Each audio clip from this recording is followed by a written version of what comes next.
If you're interested in producing music, there's never been a better time to get started.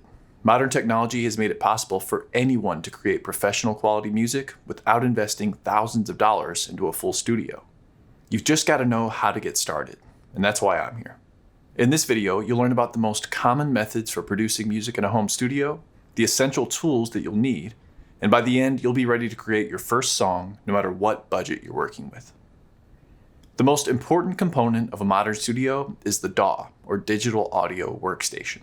The DAW is kind of like the modern-day tape machine. With a DAW, you can record and layer sounds, edit or rearrange audio clips, and adjust the tone and balance of the audio using EQ, compression, reverb, or other effects plugins.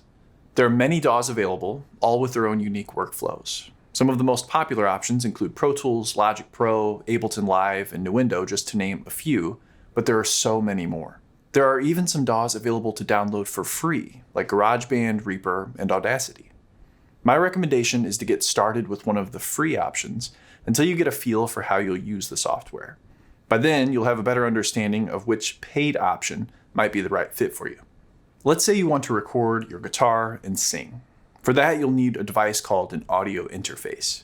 An audio interface lets you connect instruments and microphones to your computer for recording into your DAW. It also allows you to connect your computer to studio monitors or headphones to play back what you've recorded. There are lots of different interfaces out there, from under $200 to over $2,000. But my number one recommendation for most people getting started is the Focusrite Scarlett 2i2 or 4i4. These interfaces are very affordable and give you the essential inputs and outputs you need for creating music as a solo musician. If you want to record a full band with a drum kit, you might want to look into an interface with more inputs. In this other Audio University video, I'll show you what you should consider when shopping for the right audio interface. One of the most popular and affordable ways to create music with a DAW is by using virtual instruments. There are thousands of virtual instruments out there, from virtual drums, pianos, and bass guitars to synthesizers or really anything else you can imagine. You can find links to some of my favorites in the description below, including some free options. Virtual instruments are usually controlled by MIDI, which stands for Musical Instrument Digital Interface.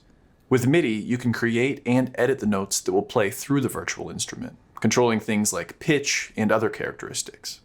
If you're working on a $0 budget, you can theoretically draw in the individual notes using the MIDI editor in your DAW, but it's a lot easier to use a MIDI controller. MIDI controllers come in many shapes and sizes, but most commonly come in the form of a keyboard. By connecting this MIDI keyboard to my computer with a USB cable, I can control the virtual instruments in my DAW. It's amazing what's possible with just a MIDI controller and a DAW. If you're just getting started, these two components are a great place to start. Let's take a look at how easy it is to create a song in the DAW Reaper using only virtual instruments. First, let's drag in a drum loop from the Steve & Slate Drummer plugin. By the way, there's a free trial link to this plugin in the description below. Next, I'll add some bass guitar. I'm going to control this virtual instrument with my MIDI keyboard. I'll do the same thing with a virtual keyboard.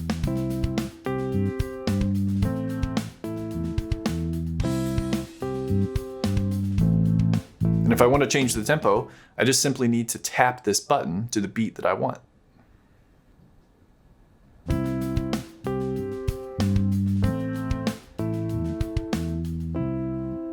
Alright, I think you get the picture. But as you can see, this is a really fun process, and it's all possible with just a DAW, a few plugins, and a MIDI controller.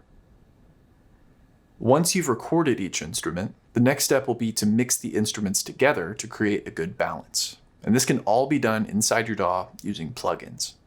Most DAWs come with the basic plugins built in, like EQ, compression, gates, reverb, and delay.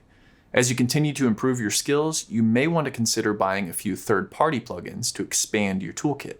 You just download the plugin from an online store and load it into your DAW.